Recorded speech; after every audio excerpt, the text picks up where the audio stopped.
Welcome back to my channel. ఈరోజు ఏం జరగబోతుందో తెలుసుకుందామా? ఇంకా ఎపిసోడ్లోకి వెళ్ళిపోతే బాలు అయితే సురేంద్ర మీద చేసుకుంటాడు కదా. ఇక శృతి బాలు అని గట్టిగా అరుస్తుంది. దాంతో బాలు అలాగే ఆగిపోతాడు. ఇక శృతి, ఏంటి బాలు, ఎందుకు మా డాడీ మీద చేసుకుంటున్నావు? ఆయన వయసుకు కూడా కనీసం నువ్వు గౌరవం ఇవ్వవా? ఇలాగే ఎప్పుడు ఏదో ఒక గొడవ చేస్తావు. అసలు నీకు బుద్ధుందా అని వెనకాలే, బుద్ధా ముందు ఆ మనిషికి ఉందో లేదో అడిగి తెలుసుకో డబ్బులమ్మా అని అంటాడు. బాలు, అవును, ఇలాంటి వాళ్ళ దగ్గరికి రావటమే నేను చేసిన పెద్ద తప్పు. ఇక ఒక్క క్షణం కూడా ఇక్కడ ఉండకూడదు. మీనా, పద వెళ్దాం అంటూ మీనాని తీసుకొని బాలు అక్కడి నుంచి వెళ్ళిపోతాడు. ఇక శృతి ఏమో చాలా కోపంగా ఉంటుంది. అప్పుడే శోభ, అమ్మ శృతి, చూసావా, మీ నాన్న నీ కోసం ఒక అడుగు తగ్గి మీ వాళ్ళందరినీ కూడా గౌరవంతో ఇక్కడికి ఆహ్వానిస్తే ఆ బాలుగాడు తాగుబోతాడు మీ నాన్నని మన చుట్టాలందరి ముందు ఎలా కొట్టాడో చూసావా అని వెనకాలనే శృతి చాలా కోపంగా ఉంటుంది. ఇక సత్యం, జరిగిందేదో జరిగిపోయింది. ప్రభావతి, మనం ఇంకా బయలుదేరాం. రవి, శృతిని తీసుకొని బయలుదేరు అని వెనకాలనే ఇక శృతి, రవి, నేను మాత్రం ఆ ఇంటికి రాను అని అంటుంది. దాంతో ఒక్కసారిగా అందరూ షాక్ అయిపోతారు. ఇక ప్రభావతి, అదేంటమ్మా శృతి అని అంటూ ఉంటే ఇక సత్యం, ప్రభా, ఈ విషయాన్ని రవి చూసుకుంటాడు, మనం బయలుదేరదాం పద అంటూ ఇక వాళ్ళు అక్కడి నుంచి వెళ్ళిపోతారు. ఇక రవి అయితే ఏమైందో ఏంటో, అసలు అన్నయ్య ఎందుకని శృతి వాళ్ళ నాన్న మీద చేసుకున్నాడు అని చెప్పేసి అనుకుంటాడు. ఇంకా ఒక పక్కన బాలు వాళ్ళందరూ అయితే ఇంటికైతే వచ్చేస్తారు. రాగానే ఇంకా ప్రభావతి, ఏ మీనా, మీనా అని అంటుంది. దాంతో బాలు మీనా కిందకి వస్తారు. ఏమైంది అత్తయ్య గారు, ఏమైందంటావేంటే, అక్కడ అంతా గొడవ చేసి ఇంకా ఏం తెలియనట్టు అమాయకంగా నటిస్తున్నావేంటి? మర్యాదగా నువ్వు అలాగే ఆ బాలు ఇద్దరు కలిసి వెళ్ళి ఆయనకి క్షమాపణ చెప్పి శృతిని అలాగే రవిని ఇంటికి తీసుకురండి అని అంటూ ఉంటే ఇక సత్యం, వాళ్ళు అక్కడికి వెళ్ళరు అని అంటాడు. ఏంటండి మీరు కూడా అలా మాట్లాడుతున్నారు?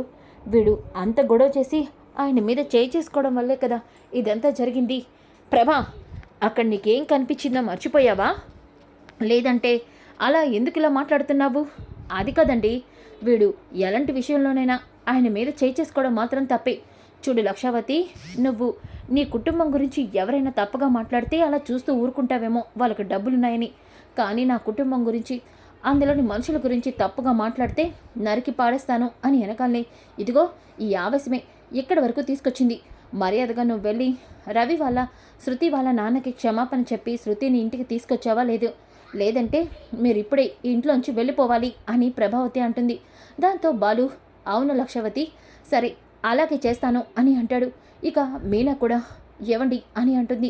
ఇక అక్కడే ఉన్న సత్యం, బాలు, అలాగే మీనా, నా గదిలో ఉన్న నా బ్యాగ్ని కూడా సర్ది తీసుకురామ్మా అని అంటూ ఉంటే ఇక ప్రభావతి, అదేంటండి, వాళ్ళని నేను వెళ్ళమంది, మీ బ్యాగ్ ఎందుకు సర్దడం?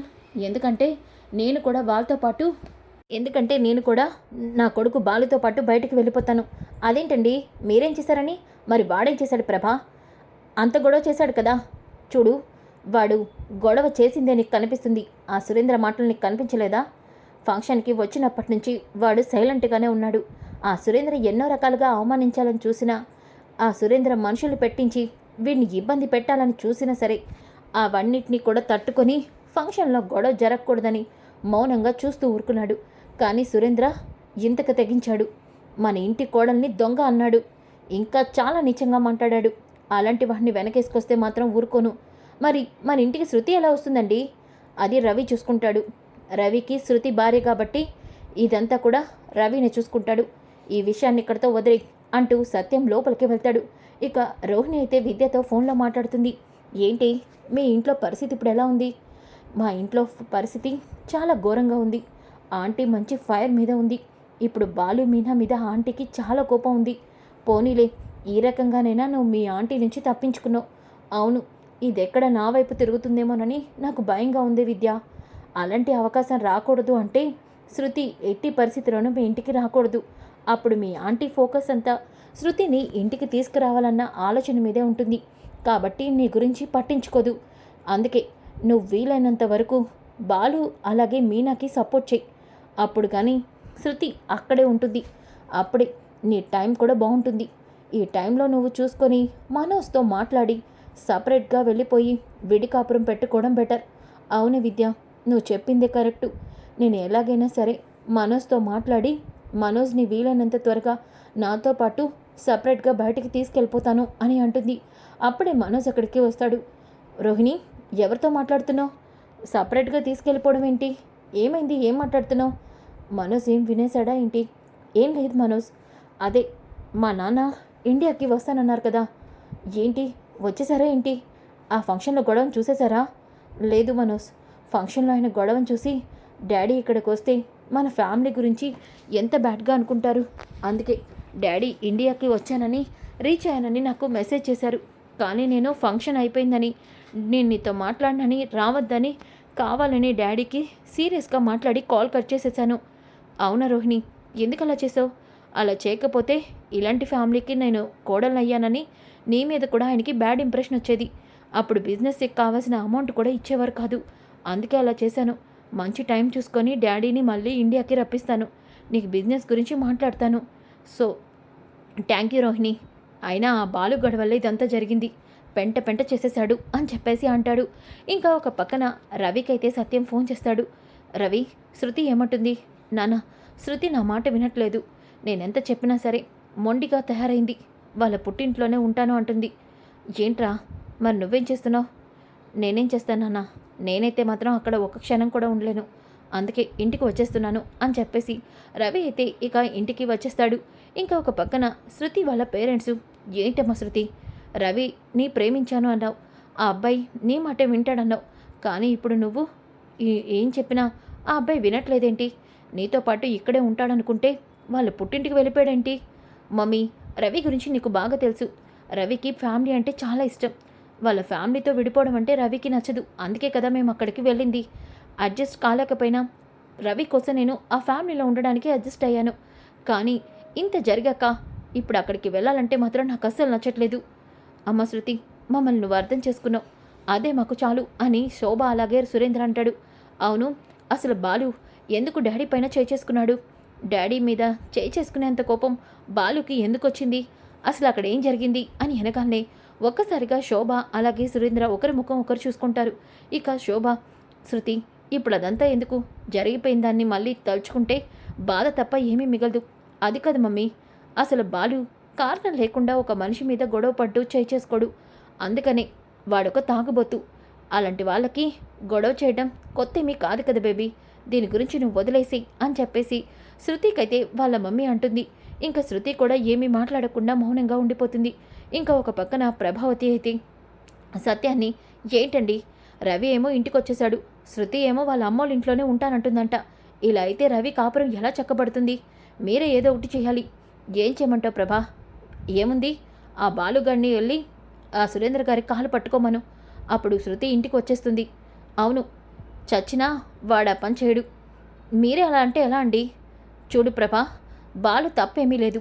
అందుకే ఈ విషయంలో బాలు ఎటువంటి నిర్ణయం తీసుకోడు అని అంటూ ఉంటే, మరి ఎలా అండి శృతి రవి కలిసేది? వీళ్ళ వల్ల వాళ్ళిద్దరూ విడిపోవాలా? వాళ్ళేం తప్పు చేశారు అని అంటూ ఉంటే అప్పుడే మీనా అక్కడికి వస్తుంది. అమ్మ మహాతల్లి, ఇదంతా జరిగిందే నీ వల్ల. ఎప్పుడు చూసినా శృతి నాకు చెల్లెల్లాంటిది. శృతి అంటే నాకు ఇష్టం. శృతి ముక్కుసూటిగా మాట్లాడుతుంది. ఆ అచ్చం మా ఆయనలాగే అని శృతిని తెగ పొగడేస్తూ ఉండేదాన్ని కదా. మరి ఇప్పుడేమైంది? శృతి రవి విడిపోయారు. ఇప్పుడు నీకు ప్రశాంతంగా ఉందా? అత్తయ్య, అలా మాట్లాడుతున్నారేంటి? నేనేదో వాళ్ళిద్దరిని విడదీసినట్టు. అలాగే ఉంది కదా. మరి శృతి వాళ్ళ పుట్టింట్లో ఉంది. నువ్వు ఒక్కసారైనా దాని గురించి బాధపడ్డావా? ఆలోచించావా? చెప్పవే. ఇంకా 4 ఉసుగొలిపి ఆ బాలుగాన్ని రెచ్చగొడుతున్నావు. చూడు లక్షావతి, నన్నెవ్వరూ రెచ్చగొట్టట్లేదు. వీడింకా ఇంట్లోనే ఉన్నాడా? అవును, నేను ఇంట్లోనే ఉన్నాను. చూడు, రవి శృతిని కలిపే బాధ్యత మాది. వాళ్ళిద్దరిని ఎలా కలపాలో ఏం చేయాలో మాకు తెలుసు, మేము చూసుకుంటాం. నువ్వేమీ కొలెస్ట్రాల్ తెచ్చుకొని మా నాన్న మీద పడమాకు. నాన్న, రవిగాడిని శృతిని కలిపే బాధ్యత మాది, మేము చూసుకుంటాం కదా అని చెప్పేసి అంటాడు. ఇంకా ఒక పక్కన బాలు అయితే రవి దగ్గరికి వెళ్తాడు. ఇక రవి అయితే కిచెన్లో పనిచేసుకుంటూ ఉంటాడు. ఒరే రవి, ఇట్రారా, నీతో మాట్లాడాలి. ఏంటన్నా? ఏం మాట్లాడాలి? చెప్పాలంటే నేనే నీకు సారీ చెప్పాలి. కానీ నిన్ను చూడలేక, నిన్ను ఫేస్ చేయలేక తప్పించుకుంటూ తిరుగుతున్నాను. ఏంట్రా అలా మాట్లాడుతున్నావు? అవునన్నయ్య, నీ విషయంలో, వదిన విషయంలో శృతి వాళ్ళ నాన్న అలా మాట్లాడకుండా ఉండాల్సింది. కానీ మా మావయ్య గారు ఆయన ఏజ్ని కూడా మర్చిపోయి చాలా తక్కువ చేసి మాట్లాడారు. గొడవ విషయం తెలిసాక నాకు చాలా బాధగా అనిపించింది. శృతితో ఈ విషయం గురించి మాట్లాడదామన్నా శృతి నా మాట వినటం లేదు. అందుకే ఇక మాట్లాడడం అనవసరం అనిపించింది. తప్పు చేసిన మనుషుల కోసం శృతి ఇంత సపోర్ట్గా ఉండడం నాకు నచ్చలేదు. అందుకే తలాంటి వాళ్ళతో మాట్లాడటం కూడా అనవసరం అనుకున్నాను. అదేంట్రా అలా అంటున్నావు? శృతికి అక్కడ జరిగిన గొడవ ఏంటో తెలీదు. అలాంటప్పుడు తను అలాగే మాట్లాడుతుంది. ఒకసారి కూర్చొని మీరు మాట్లాడుకుంటే కదా జరిగిందేంటో తెలుస్తుంది. ఒక్కసారి నువ్వు డబ్బులమ్మతో మాట్లాడు. లేదన్నయ్య, ఆమె మాట్లాడడానికి కూడా సిద్ధంగా లేదు అని అంటూ ఉంటే ఇటు మీనా అయితే శృతిని కలుస్తుంది. ఇక శృతి, చూడు మీనా, నువ్వంటే నాకు చాలా ఇష్టం. నీ మీద చాలా రెస్పెక్ట్ ఉంది. నేను ఒక అక్కలాగా అనుకుంటాను. అందుకే నువ్వు పిలిచిన వెంటనే ఇక్కడికి వచ్చాను. కానీ నువ్వు ఆ రవిగాడి గురించి మాట్లాడితే మాత్రం అస్సలు ఊరుకోను. ఇంకా నీ హస్బెండ్ బాలు గురించి అస్సలు మాట్లాడద్దు. చూడు శృతి, నేను వాళ్ళెవరి గురించి మాట్లాడడానికి నేను ఇక్కడికి పిలవలేదు. నేను నా గురించి మాట్లాడడానికే పిలిచాను. మీనా, ఏమంటున్నావు నువ్వు? శృతి, నేను ఒక్కటి అడుగుతాను, చెప్తావా? చెప్పు మీనా. శృతి, నేను ఎక్కడైనా దొంగతనం చేశాను అంటే నువ్వు నమ్ముతావా? చచ్చినా నమ్మను. ఏ, ఎందుకు? ఎందుకంటే నువ్వు సెల్ఫ్ రెస్పెక్ట్ గల అమ్మాయివి. సేమ్ నాలాగే ఉంటావు. బంగారం మీద కానీ డబ్బు మీద కానీ నీకు అస్సలు ఆశ ఉండదు. ఒకవేళ అలా నీ దగ్గర ఎవరైనా ట్రై చేయాలన్నా నువ్వు ఎట్టి పరిస్థితుల్లోనూ యాక్సెప్ట్ చెయ్యవు. అంతెందుకు, ఆంటీ నేను ఒక్క మాట అన్నారనని నీ ఒంటి మీద బంగారం తీసి ఆంటీకి ఇచ్చావు. ఇప్పటి వరకు ఆ గోల్డ్ గురించి అడిగనే లేదు. అలాంటిది నువ్వు దొంగతనం ఎలా చేస్తావు? అవును కదా, మరి నన్ను ఎవరైనా దొంగ అని తిట్టి ఇంత నీచమైన బ్రతుకు బ్రతకడం కంటే అడుక్కు తిను, రోడ్డు మీదకి వెళ్ళి అడుక్కో అని అంటే నీ కోపం వస్తుందా? మీనా, అంత మాట నిన్నెవరన్నారు? ఆ ఈడియట్ని చెప్పు తీసి కొట్టాలి. నిన్నంత మాట అన్నందుకు. నీలాంటిది అమ్మాయిని అలా ఇలా అంటాడు. శృతి, అనవసరంగా నోరు జారమాకు. ఏమైంది మీనా? ఎందుకంటే ఆ రోజు ఫంక్షన్లో నన్ను ఈ మాటలన్నీ అన్నది మీ నాన్న. మీనా, ఏమంటున్నావు నువ్వు? అవును, మీ నాన్న నా గురించి అలా మాట్లాడటం వల్లే ఆయనని మీ నాన్న మీద చేసుకున్నారు. ఇప్పుడు చెప్పు శృతి, తప్పెవరిది అని వెనకాలనే ఒక్కసారిగా శృతి షాక్ అయిపోతుంది. మీనా, ఇంత జరిగిందా? అందుకే నా డాడీ మమ్మీ అసలు అక్కడ గొడవ ఏం జరిగింది అంటే దాని గురించి మాట్లాడొద్దు బేబీ అని తప్పించుకుంటున్నారు. కానీ ఇప్పుడు నాకు తెలిసింది వాళ్ళు నా దగ్గర నిజాన్ని దాచిపెట్టారని. ఇక నేను అక్కడ ఒక క్షణం కూడా ఉండను. ఇప్పుడే నేను ఇంటికి వచ్చేస్తాను అని అంటుంది. దాంతో మీనా చాలా సంతోషపడుతుంది. ఇక ఒక పక్కన సురేంద్ర అలాగే శోభ మాట్లాడుకుంటూ ఉంటారు. ఏంటి శోభ, మనం వేసిన ప్లాన్తో కూతురైతే ఇంటికి వచ్చింది, అల్లుడు మాత్రం రాలేదు. వాడే ఎన్ని రోజులు ఉంటాడండి? కూతురు లేకుండా, భార్య లేకుండా ఏ మగాడైనా ఒంటరిగా ఎక్కువ రోజులు ఉండలేండి. ఖచ్చితంగా రవి కూడా కొన్ని రోజుల్లో మన ఇంటికి వచ్చేస్తాడు. చూస్తూ ఉండండి, నేను రవిని ఎలా మన ఇంటికి తీసుకొస్తానో అని చెప్పేసి అంటుంది. దాంతో ఒక్కసారిగా సురేంద్ర అదే జరగాలి అని అంటాడు. అప్పుడే శృతి అక్కడికి వస్తుంది. మమ్మీ, డాడీ, అసలు ఫంక్షన్లో ఏం జరిగింది? ఏమైంది శృతి? ఇప్పుడు అంత సడన్గా దాని గురించి ఎందుకు అడుగుతున్నావు? అసలు అక్కడ ఏం జరిగిందో చెప్తారా లేదా అని అంటూ ఉంటే, చూసావుగమ్మా, ఆ బాలుగాడు మీ నాన్న మీద చేసుకున్నాడు. మీ నాన్న ఏదో ఒక మాట మాట్లాడాడని ఆ బాలుగాడు మీ నాన్ననే కొట్టాడు. అవునా మమ్మీ? సరే, మనం ఇప్పుడే అక్కడికి వెళ్ళి మాట్లాడాలి. పద మమ్మీ. నేనెందుకు బేబీ? నేను చెప్తున్నాను కదా, నువ్వు నాతో పాటు రా అని చెప్పేసి ఇక ఇంట్లో ఉన్న లగేజీ బ్యాగ్ని తీసుకుంటుంది. దాంతో శోభ, ఇదేంటి, ఈ బ్యాగ్ ఏంటి? ఈ బ్యాగ్ రవి బట్టలు. ఈ బట్టలు రవి ముఖాన కొట్టి వాళ్ళకి మనం చెప్పాల్సిన సమాధానాలు కొన్ని చెప్పాలి.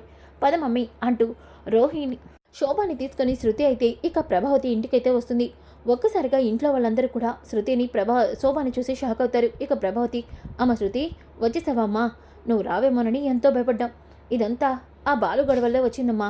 ఆ బాలుగడికి మీ నాన్నకి సారీ చెప్పి కాళ్ళ మీద పడి క్షమాపణ అడగమంటే వాడేమో వినట్లేదు. ఇక మీనా సంగతి తెలిసిందే కదమ్మా. పోనీలే వదిన గారు, మీరైనా అర్థం చేసుకొని శృతిని మా ఇంటికి పంపించేస్తున్నారు. మాకు చాలా సంతోషంగా ఉంది. చూడండి వదిన గారు, మీరు అనవసరంగా ఏవేవో ఊహించుకుంటున్నట్టున్నారు. మేము ఇక్కడికి వచ్చింది శృతిని ఇక్కడ దింపడానికే కాదు, రవి బట్టలు ఇవ్వడానికి అని అనగానే అప్పుడే అక్కడికి అందరూ వస్తారు. ఇక శృతి, మమ్మీ, నేను ఇక్కడికి వచ్చింది రవి బట్టలు ఇవ్వడానికి కాదు, రవితో పాటు ఇక్కడ ఈ ఫ్యామిలీతోనే లైఫ్ లాంగ్ ఉండిపోతానని నీకు చెప్పడానికి ఇక్కడికి తీసుకొచ్చాను. శృతి, ఏమంటున్నా నువ్వు?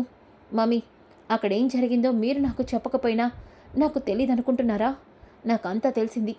చూడు మమ్మీ, నేను ఇక్కడికి నిన్నెందుకు తీసుకొచ్చానో తెలుసా? బాలు ఎప్పుడు కూడా ఎవరిని ఒక్క మాట అనడు. కానీ బాలు నాన్న మీద చేసుకున్నాడంటే ఎందుకు చేసుకున్నాడో నాకు అర్థం కాలేదు. కానీ తర్వాత నాకు తెలిసింది. చూడు మమ్మీ, మీనా ఎప్పుడు కూడా నాకు ఒక అక్కలాగా నాకు తోడుగా ఉండేది. నాకేం రాకపోయినా నాకు హెల్ప్ చేసి నేర్పించేది. అలాంటి మీనాని మీరు దొంగ అన్నారా? మీనాని చాలా చీప్‌గా మాట్లాడారా? అందుకే మిమ్మల్ని ఇక్కడికి తీసుకొచ్చాను. మీనా ఎలాంటిదో మీకు తెలియాలని. చూడండి మమ్మీ, నేను ఎప్పటికీ ఈ ఇంటి నుంచి ఎక్కడికి రాను. ఇదే నా ఫ్యామిలీ.